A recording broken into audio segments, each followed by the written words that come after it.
अस्सलाम वालेकुम, आप देख रहे हैं सियासत.पीके। खबरें तो बहुत सी हैं, लेकिन सबसे पहले आगाज करेंगे ये एक ग्रैंड जरगा। इस वक्त जो अमन जरगा था, उससे भी ज्यादा ग्रैंड जरगा इस जरगे को कहा जा रहा है। और ये अगर आप फुल स्क्रीन पर आपको दिखाया जाएगा, फुल स्क्रीन पर ये पिक्चर भी चलेगी, वीडियो भी आप देखें कि अली मीन गंडापुर सेंटर में है, सेंटर ऑफ द अटेंशन है। वजीर आला केपी के और इनकी एक जानिब फैसल करीम कुंडी गवर्नर केपी के बैठे और एक जानिब वजीर दाखिला मोहसिन नकवी साहब मौजूद हैं। ये इस्लामी जमहूरिया पाकिस्तान की पल पल एक एक घड़ी बदलती सूरत हाल है। और इससे जो कारकुनान है, जो सियासी जमातों के कारकुनान है, हमें बहुत कुछ सीखना चाहिए। खासतौर पे डेडिकेटेड कारकुनान को बहुत कुछ सीखना चाहिए। ये वो क़यादत है। अब अच्छी बात है, क़यादत सूबे के अमन अमान के लिए, क़यादत सूबे की खातिर एक साथ मिलकर बैठी है। लेकिन यहाँ पर आप बहुत कुछ आपको समझ आएगा कि असल में पाकिस्तान में सियासत का जो असल चेहरा है वो ये है। एक जानिब मोहसिन नकवी साहब, हजारों लोग उन्होंने इस्लामाबाद के प्रेमिसेस से, इस्लामाबाद के आसपास से गैर सरकारी तौर पर कहा जा रहा है 2,500-3 हजार तक पाकिस्तान तहरीक इंसाफ के कारकुनान उठाए गए। और जिस तरीके से, जिस गैर इंसानी तरीके से उठाए गए, जो गैर इंसानी रवैया उनके साथ अपनाया गया, जिस तरीके से उनको मारपीट करके उठाया गया, जिस तरीके से उन्हें लातों मुक्कों धूसों के साथ उठाया गया, और फिर उसके साथ साथ कैदी वैन में जहां पर 10-10 कैदियों की जगह वहां 30-30 कैदियों को डाला गया, पानी तक उन्हें नहीं दिया जा रहा, और जिस तरीके से भेड़ बकरियों वाला सलूक किया जा रहा है। लेकिन आज वही मोहसिन नकवी साहब, जिनके पास बेशतर FIRs के अंदर अली बिन गंडापुर साहब भी नामजद है, आज तो वो उनके साथ बैठे हुए हैं। यही अली बिन गंडापुर जो केपी असेंबली के अंदर IG इस्लामाबाद के ऊपर तमाम तर मामले का मलबा डाल रहे थे और हर चीज का जिम्मेदार IG इस्लामाबाद को ठहरा रहे थे, वही अली बिन गंडापुर साहब आज बैठे हुए हैं, सदारत कर रहे हैं। उनकी एक जानिब गवर्नर साहब, उनकी एक जानिब वजीर दाखिला साहब, और बिल्कुल सब ऑल इज वेल, सब ओके की एक पिक्चर आ रही है। अगर ये आपको फुल स्क्रीन पर दिखाई जाएगी, ये देखें, ये सियासत का असल चेहरा है। ये जो तमाम तर अपॉर्चुनिटीज हैं, ये जो तमाम तर फैसिलिटीज हैं, ये जो तमाम तर आप कह रहे हैं बार्गेनिंग्स हैं, ये आम कारकुन को क्यों नहीं मिलती? फिर क्यों ना हम तमाम तर कारकुनान को रिहा कर दिया जाए? अगर आप सारे एक टेबल के ऊपर बैठ गए, अगर आप सारे आज एक मेज पर बैठ के एक सूबे के अमन अमान के लिए बात कर सकते हैं, तो वो कारकुनान रिहा क्यों नहीं हो सकते? एक एक कारकुन, यानी आपने अगर 2,500-3 हजार कारकुनान गिरफ्तार किए, दैट मीन्स आपने 2,500-3 हजार घरों को 6 माह के लिए या जितने दिनों के लिए आपने उन्हें पकड़ा है, कुछ को 3 MPO के तहत पकड़ा है, आपने उनके घर रोजी रोटी बंद कर दी है। यानी वो आम कारकुन, वो मिडिल क्लास नहीं, वो कुछ तो बिल्कुल लो मिडिल क्लास से ताल्लुक रखने वाले थे, आपने उनको पकड़ लिया है। लेकिन ये पाकिस्तान की जमहूरियत का असल चेहरा है। और एक जाने बैरिस्टर सैफ के हवाले से भी खबरें चल रही है कि शायद उनको डिनोटिफाई कर दिया गया है, लेकिन वो अभी कंफर्म खबर नहीं है, उसका एक प्रोसेस है। वजीर आला हाउस से असेंबली गवर्नर हाउस जाती है, उस हवाले से सिर्फ अफवाहें हैं। और जो आप कह लें केपी के अंदर वजीर तलात का डिपार्टमेंट है, उसने फिलहाल इस तरह की तमाम नोटिफिकेशन और खबरों की तरदीद की है। फैसला शायद कर लिया गया है, लेकिन बहरहाल इसके ऊपर कोई मोहर सख्त नहीं हुई, अभी आप इसको फाइनल डिसीजन नहीं कह सकते। आगे बढ़ते हैं तो बात करेंगे सबसे पहले इस टाइम मुल्क के अंदर, इससे पहले जब भी आर्मी चीफ की तैनाती होती थी उस पर बड़ी बातें होती थी, लेकिन अब मुल्क के अंदर चीफ जस्टिस की तैनाती को भी होता था इससे पहले भी, लेकिन इस बार ठीक ठाक कंट्रोवर्शियल कर दिया गया है, क्योंकि काजी फैसल साहब को रोकने की पूरी तैयारी थी, लेकिन अब शायद काजी साहब से जो काम निकलवाने थे वो निकल चुके हैं। और अब जब लगभग 13-14 दिन रह गए काजी साहब के पास, 25 तारीख के हवाले से बड़ी खबरें ये भी आ रही है कि शायद 24 की रात उनको इशाया भी दिया जाएगा, तो तैयारियां पूरी हैं उनकी रुखसत की। लेकिन यहाँ पर कुछ बड़ी इंटरेस्टिंग चीजें जो आपके सामने रखेंगे मंसूर अली शाह साहब के हवाले से, उनके आने से पहले ही कुछ धमकियों का, कुछ शराइत का, कुछ कंडीशंस उनके सामने रख दी गई हैं। ख्वाजा आसिफ साहब कभी किसी टीवी चैनल पर बैठ के कहते हैं कि हमें डर है कि वो आएंगे तो ऑडिट शुरू हो जाएगा। डेफिनेटली चोरों को हमेशा, जो जिसने चोरी की होती है उसको डर होता है ऑडिट का, उसको डर होता है कि कोई अकाउंटेबिलिटी हो जाएगी, सो उनको डर है इलेक्शन ऑडिट हो जाएगा। लेकिन इस हवाले से मंसूर अली शाह के हवाले से मुनीफ फारूक जैसे कुछ लोग पहले से ही उन्होंने धमकियां, तड़ियां लगाना या पहले से थ्रेटन करना मुल्क के आने वाली चीफ जस्टिस को शुरू कर दिया है। अब किस कीमा पर किया आप जानते हैं। बहरहाल मुनीफ फारूक साहब कह रहे हैं कि मंसूर अली शाह कोई एडवेंचर नहीं करेंगे, और अगर करने की कोशिश करेंगे तो इसके नताइज बहुत सख्त होंगे। यानी किसी ने मुनीफ फारूक साहब को पहले से ही बता दिया, आगाह कर दिया है कि वो कोई एडवेंचर नहीं करेंगे, अगर करेंगे तो उसके नताइज उन्हें भुगतने पड़ेंगे। यानी ये पाकिस्तान का जुडिशियल सिस्टम है, पाकिस्तान की अदलिया की सबसे बड़ी कुर्सी पर बैठेगा जो आके इंसान, जो मुंसिफ आजम कहलाता है, उसके हवाले से ये कह रहा है, एक सहाफी, महज एक सहाफी ये कह रहा है, जो किसी का डाकिया ज्यादा सहाफी कम है, वो कह रहा है कि अगर कुछ भी वो करेंगे तो उसका एडवेंचर उनको भुगतना पड़ेगा। और सिर्फ यही नहीं, यहाँ पर अगर बात की जाए, बिलावल साहब की भी मुलाकात हुई है पाकिस्तान पीपल्स पार्टी, अब क्योंकि तमाम तर जो जिम्मेदारी है पाकिस्तान पीपल्स पार्टी को सौंपी गई है नंबर्स पूरे करने के, नंबर गेम की, उस आईनी तरमीम के हवाले से। सो बिलावल भुट्टो जरदारी की कल मीडिया के लोगों से मुलाकात हुई, और मीडिया वालों से मुलाकात के दौरान बिलावल भुट्टो जरदारी, एक तो आईनी तरमीम के अंदर जो शिके मौजूद है उनके हवाले से बड़े अनश्योर दिखाई दिए, बॉडी लैंग्वेज बड़ी कंफ्यूज थी, लेकिन उसके साथ साथ उन्होंने कुछ बातें की। अब बीच में आप बातों, ये जो गुफ्तगू है इस पर गौर कीजिएगा। बिलावल भुट्टो जरदारी साहब का गुफ्तगू के दौरान कहना था कि आईनी तरमीम पर हुकूमत के पास जमीर पर वोट लेने का ऑप्शन मौजूद है, सबको साथ लेकर चलना चाहते हैं और इत्तेफाक राय की कोशिश कर रहे हैं, जमीर पर वोट लेने का ऑप्शन मौजूद है। ये पीपल्स पार्टी और ये जरदारी मफामत का बादशाह कहलाने वाले ये मफामत का तरीका है। ये किसके टैक्स के पैसे, ये आम आवाम के, मेरे और आपके टैक्स का पैसा जिससे आप लोग खरीदेंगे और ऐसी तरमीम लाएंगे जिसका आवाम से, अवामी मफादात से, फंडामेंटल राइट से दूर दूर तक कोई लेना देना नहीं है। आगे चल के आपको बताते हैं कि बिलावल के हवाले से एक और जो खबर है, लेकिन यहाँ पर बिलावल साहब ने सिर्फ यही नहीं कहा, उन्होंने ये भी कहा है कि इमरान खान के बारे में उनका कहना था कि अगर बानी पीटीआई अप्रैल 2022 से सियासी फैसले उन्होंने किए होते तो आज दोबारा वजीर आजम होते।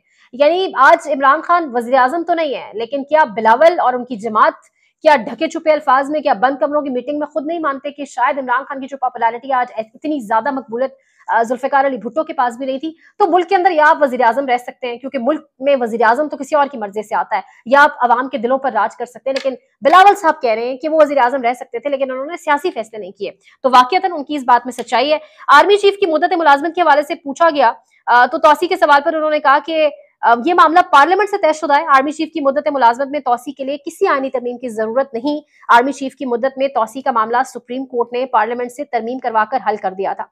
अच्छा, ये तो सारी कहानी हो गई, लेकिन यहाँ पर तर्जुमान JUIFA के असलम गौरी साहब, उनकी इस वक्त गुफ्तगू जो ARY के रिपोर्टर के साथ सामने आई है, वो कह रहे हैं कि बिलावल साहब रात के 12 बजे और 1 बजे हमारे पास मुसवदा लेकर आते थे, और मुसवदे के अंदर जब उनसे पूछा जाता था, जब उनसे कुछ उन्होंने तरमीम के नाम लिए कुछ शिकों के, तो बिलावल साहब आगे से कहते थे कि ये मजबूरी है, ये करनी पड़ेगी। यानी जो अब तर्जुमान है JUIFA के, वो ये बता रहे हैं कि बिलावल साहब के जो तरमीम लेकर आए हैं उसमें से बहुत सारी चीजें बिलावल साहब खुद भी नहीं जानते थे, और जब हमने उनको बताया कि इसमें ये ऐसे ऐसे ऐसे है और इसके अंदर फंडामेंटल राइट्स नहीं है, इसमें सिविलियंस को मिलिट्री कोर्ट्स के हवाले करने की बातें, तो बिलावल साहब आगे से बजाय इसके कि लाजवाब हो जाते, बजाय इसके कि परेशान होते, शौक में चले जाते, उन्होंने कहा मजबूरी ये करना पड़ेगा। यानी नारा लगाने वाली जमात, भुट्टो जिंदा है नारा लगाने वाली ये जमात, भुट्टो भी नहीं जिंदा, और उसके साथ साथ ये भुट्टो के आइन को भी नहीं जिंदा रखना चाहते। ये वो जमात है जो जमहूरियत जमहूरियत जमहूरियत खेलती रही हमेशा, लेकिन आज आप देखिए किस तरीके से कॉन्फिडेंटली बैठकर किस तरह की तरमीम को अप्रूव करने के लिए, नंबर्स के ऊपर खेलने के लिए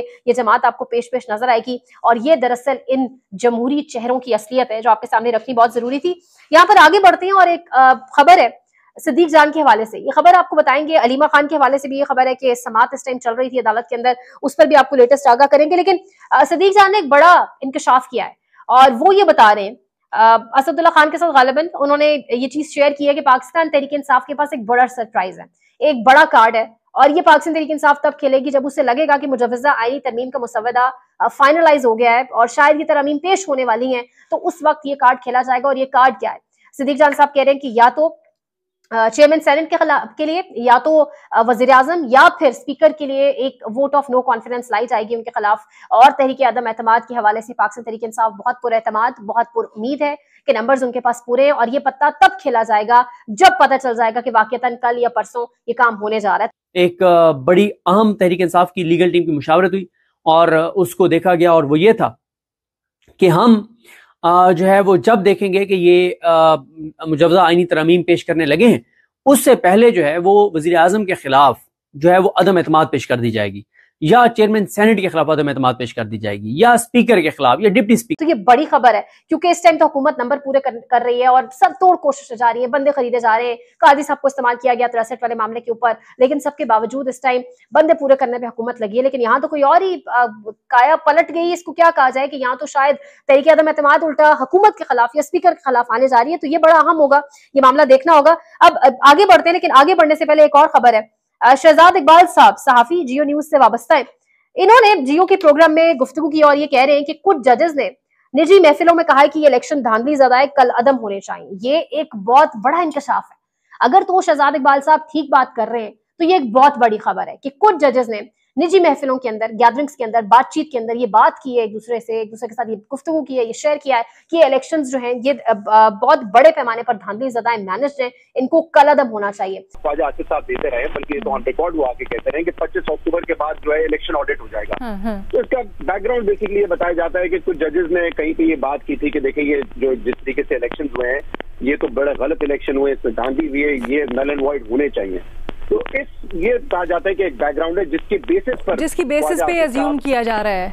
हम सब जानते हैं जो 8 जजेस ने फैसला सुनाया, इस वक्त भी एक बाज़गश्त चली, इस वक्त भी एक गुफ्तगू बड़ी सुनने में आई। इस्लामाबाद के अंदर एक बड़ी स्टोरी थी कि बहुत ज्यादा पॉसिबिलिटी थी और एन मुमकिन था कि इस फैसले के अंदर ये कोई ऐसा क्लू भी देते जजेस की ये इलेक्शन ही कलअदम हो जाए, क्योंकि इस इलेक्शन को जिस तरीके से इसके ऊपर एक सवालिया निशान है, एक जमात को बाहर रखा गया और सब कुछ, और अब ये शहजाद इकबाल साहब की स्टोरी, तो शायद इसीलिए कुछ जजेस को मैनेज करने की कोशिश की जा रही है, शायद इसीलिए मंसूर अली शाह के हवाले से बहुत ज्यादा इनसिक्योरिटीज हैं और बिल्कुल बराह रास्त टेलीविजन स्क्रीन के ऊपर आके बताया जा रहा है हुकूमती वज़रा की जानिब से कि भाई ये आ गए तो इलेक्शंस का ऑडिट शुरू हो जाएगा। तो शायद ये एक बहुत बड़ा रीजन है, लेकिन ये एक बहुत बड़ी स्टोरी है। अगर तो ये ठीक है तो फिर आने वाले दिन हुकूमत के लिए हुकूमत को लेने के देने पड़ सकते हैं, आईनी तरमीम ये वो। मुझे लगता है जितनी आहें बद्दुआएं ली हुकूमत है, शायद उसमें से कोई एक ना एक पूरी होने का वक्त आ चुका है। अलीमा खान और उज़मा खान जी चौक धरने वाले दिन से गिरफ्तार, और उसके बाद इनकी पेशी इस्लामाबाद हाई कोर्ट के अंदर, और पेशियों के अंदर जिस तरीके से आज प्रोसिक्यूटर जनरल का जो गुफ्तगू सामने आई वो तो आपके सामने रखेंगे, लेकिन साइड पे खड़ी, ना किसी चीज में इनका कोई इन्वॉल्वमेंट थी, एक दरख्त के साए तले खड़ी और विक्ट्री के साइन बनाकर खड़ी थी, गिरफ्तार कर लिया गया। और उसके बाद दहशतगर्दी के मुकदमात में कभी एक मुकदमा कभी दूसरा मुकदमा, और उसके साथ साथ जिस तरीके से जिस्मानी रिमांड दिया गया। अब इस वक्त खबर ये है कि अलीमा खान और उज़मा खान के खिलाफ दहशतगर्दी का केस है। दोनों ने पार्लियामेंट और सुप्रीम कोर्ट की इमारतों पर हमला करना था, ये प्रोसिक्यूटर राजा नवीद के दलाइल है। और सिर्फ यही नहीं, प्रोसिक्यूटर साहब ये भी कह रहे हैं कि हमें ये मालूमात है कि इनके पास बाकायदा तौर पे धमाका खेज मवाद मौजूद था, और धमाका खेज मवाद की तलाशी के लिए हमने जो है इनको अरेस्ट किया। अलीमा खान और उज़मा खान ने कारकुनों को मेगाफोन पर इश्तियाल दिलवाया, पुलिस एहलकारों पर पथराव भी किया। अलीमा खान और उज़मा खान से पूछना है कि बारूदी मवाद कहाँ रखा है, यानी मुज़क्का खेज तरीन बयानात 4, 5, 6 रोज हो चुके हैं, जिस्मानी रिमांड में तौसी होती चली जा रही है, और उसके बावजूद प्रोसिक्यूटर अभी तक ये नहीं पता लगवा सके कि मौजूद भी है धमाका खेज मवाद या नहीं। लेकिन एक बड़ी बड़ी मुज़क्का खेज कभी एफआईआर सामने आ जाती है। अब यहाँ प्रोसिक्यूटर कह रहे हैं कि उज़मा खान और अलीमा खान के पास कोई धमाका खेज मवाद मौजूद है, तो ये बड़ा इंटरेस्टिंग है। बैरिस्टर सैफ की भी यहाँ पर गुफ्तगू सामने आई है, बैरिस्टर सैफ ने माजूद के साथ बैरिस्टर सलमान सफदर की, और वो कह रहे हैं कि अफसोस की बात है कि इमरान खान का सारा कुंबा जेर हिरासत है। ये तो 302 के मुकदमे में होता था कि पूरी फैमिली को पकड़ लिया जाता था। अलीमा खान और उज़मा खान ने कभी कोई सियासी ओहदा नहीं रखा, इन्हें बिला वजह गिरफ्तार भी किया हुआ है और रिमांड पर रिमांड दिया जा रहा है। और इसके साथ साथ अलीमा खान ने गुफ्तगू करते हुए कहा कि मुझसे मेरे फोन का पासवर्ड मांगा जा रहा है, फोन ऑलरेडी इनके पास है, पासवर्ड में किसी सूरत नहीं दूंगी। जिस पर जज साहब जो ये केस सुन रहे हैं, अबू हसन जुल्करनैन साहब, वो कह रहे हैं कि एक पासवर्ड की तो बात है, पासवर्ड दें और जान छुड़ाएं। यानी ये अदालतें हैं, कभी अदालतों में बैठ के ठट्टे होते हैं, मजाक होते हैं, हंसी मजाक उड़ाया जा रहा होता है, इसलिए कि भाई कुछ नहीं होता, एक प्रेस कॉन्फ्रेंस करें और चले जाएं, जान छूट जाएगी। और आज अदालत में कहा गया जज अबू हसन जुल्करनैन की जानिब से कि फोन का पासवर्ड ही तो देना है। यानी अदालतों के अंदर आपकी राइट्स की, आपकी बेसिक राइट्स की इस हद तक जो है, बस इतनी सी आपकी बेसिक राइट्स की सेफ्टी के लिए काम हो रहा है। अच्छा, यहाँ पर जज अबू हसन जुल्करनैन ने यह भी कहा कि आप साइकिल वाली दरखास्त भी लेकर आई थी, आपने हमें दड़बे में बंद कर दिया था, जेल में दीवार तोड़वाई, साइकिल भी लेकर दिया, मुझे तो आप इमरान खान से ज्यादा एनर्जेटिक लग रही हैं। अच्छा, उसके बाद उन्होंने ये भी कहा इसके साथ साथ कि ऐसी सूरत हाल देखकर मुझे दुख पहुंचता है कि अगर रियासत मदीना है तो सिर्फ दीन इस्लाम की बातें होनी चाहिए। जज अबू हसन जुल्करनैन के रिमार्क्स, और मुझसे मोबाइल मांग रहे हैं, पासवर्ड खोलना है, मैं पासवर्ड नहीं खोल रही, फोन का पासवर्ड ही तो खोलना है, खोलें और जान छुड़वाएं। यानी ये हालात हो चुके हैं हमारी अदालतों के। और इस वक्त ये पता चल रहा है कि अलीमा खान और उज़मा खान की जो रिमांड के ऊपर फैसला है वो महफूज कर दिया गया। अब ये फैसला क्या आता है, क्योंकि वहां पे जो लोग मौजूद हैं उनका यही कहना है कि लग नहीं रहा कि आज रिहाई मुमकिन हो पाएगी। और जो पैटर्न चला रहा है, जिस तरीके से इंतजार हुसैन पंजोता की गिरफ्तारी, जिस तरीके से अलीमा खान लोगों को मंजर-ए-आम से गायब किया गया, लग नहीं रहा कि 20 या 21 तारीख से पहले जब तक इमरान खान मंजर-ए-आम पर आते अलीमा खान और उज़मा खान की रिहाई मुमकिन हो पाएगी। एक आखिरी खबर जो आपके साथ शेयर करते चलें, क्योंकि back to back election commission of Pakistan के इजलास भी चल रहे हैं, और इलेक्शन कमीशन ऑफ पाकिस्तान के इजलास के साथ जो एक मामला जुड़ा है वो ये है कि मुजवजा आईनी तरमीम का ऑब्वियसली पैकेज क्योंकि वो आएगा, क्योंकि इलेक्शन कमीशन ऑफ पाकिस्तान ने रिजर्व सीट्स देनी है और सादिक साहब खत भी लिख रहे हैं। लेकिन इस वक्त जो मुजवजा आईनी तरमीम का मुसवदा है वो पब्लिक करने के लिए दरखास्तें दायर की गई थी 3 हाई कोर्ट्स के अंदर, इस्लामाबाद हाई कोर्ट के अंदर, पेशावर हाई कोर्ट के अंदर और लाहौर हाई कोर्ट के अंदर। इस्लामाबाद हाई कोर्ट के अंदर दरखास्त के ऊपर एतराज लगा के दरखास्त को कल समाअत के लिए मुकर्रर कर दिया गया है, जबकि Lahore high court justice Aliya Neelam उन्होंने फिल वक्त जो है Lahore high court justice Aliya Neelam की अदालत में हुकूमत मुकर गई है कि हमारे पास किसी किस्म की आईनी तरमीम का कोई मुसवदा है ही नहीं, तो पब्लिक कैसे करे। सो दरखास्त के ऊपर एतजाज लगाकर यहाँ पर भी फैसला महफूज कर लिया गया। लेकिन पेशावर हाई कोर्ट के चीफ जस्टिस इश्तियाक इब्राहिम और जस्टिस वकार अहमद 2 रुकनी बेंच ने वफाकी हुकूमत और अटॉर्नी जनरल के दफ्तर को नोटिस जारी कर दिए हैं और जवाब तलब कर लिया है। समाअत 15 अक्टूबर यानी मंगल के रोज तक मुलतवी होगी है। लार्जर बेंच बनाने का भी इंदिया दिया है, फिल वक्त 2 रुकनी बेंच ने यह सुनी है। सो मुजवजा आईनी तरमीम का मुसवदा क्या वाकईतन पब्लिक हो पाएगा और इन लोगों के पास मौजूद भी है नहीं, ये भी एक बड़ा सवाल है। अपडेट करेंगे, डेवलपिंग स्टोरीज हैं, देखते रहिए सियासत.pk। पाकिस्तान में इस वक्त सबसे बड़ा मसला बोलने का है। पाकिस्तान में बोलने नहीं दिया जाता, जुबानें खींच ली जाती हैं, डर है, खौफ है, टेरर है। पाकिस्तान का मीडिया मुकम्मल तौर पर कंट्रोल्ड है, वेल मैनेज्ड है, एक मैसिव सेंसरशिप है। इसी तरह का दबाव पाकिस्तान में Siyasat.pk भी फेस कर रहा है, जिसे पाकिस्तान भर में गुज़श्ता कई महीनों से मावरा आइन, मावरा कवानीन मुकम्मल तौर पर बंद कर दिया गया है, मुकम्मल तौर पर बैन कर दिया गया है। Siyasat.pk की नशरियात को लिमिटेड करके पाकिस्तान में छोड़ दिया गया है। तमाम तर कानूनी मवाज के ऊपर आवाज उठाई गई, दस्तक दी गई, लेकिन हर तरफ से खामोशी है, सन्नाटा है, कहीं पर कोई सुनवाई नहीं है, कोई सुनने को तैयार नहीं है। लेकिन इसका हल क्या है? क्या खामोश हो जाए? क्या सवाल ना करें? क्या मालूमात आप तक ना पहुंचाएं? क्या इंफॉर्मेशन आप तक ना पहुंचाएं? मालूमात भी पहुंचेगी, इंफॉर्मेशन भी पहुंचेगी, सवालात भी उठेंगे, लेकिन अब आपने रोल प्ले करना है, आपने अपना किरदार अदा करना है। और छोटा सा एक प्रोसीजर है, प्रोसेस है, उसके बाद आप अपना किरदार अदा करें और हमारी मदद करें। पहले आपने यह करना है कि हमारे यूट्यूब चैनल को सब्सक्राइब करना है, उसके बाद ज्वाइन के बटन के ऊपर जाना है, क्लिक करके हमारा मेंबर बनना है। या फिर दूसरा ऑप्शन यह है कि आपने वीडियो की डिस्क्रिप्शन में जाना है, वहां पर पैट्रियन का लिंक मौजूद होगा, उस लिंक के ऊपर क्लिक करें और हमें सपोर्ट करें, हमारा हिस्सा बने, हमारी ताकत बने। ख्याल रखिएगा। अल्लाह हाफिज।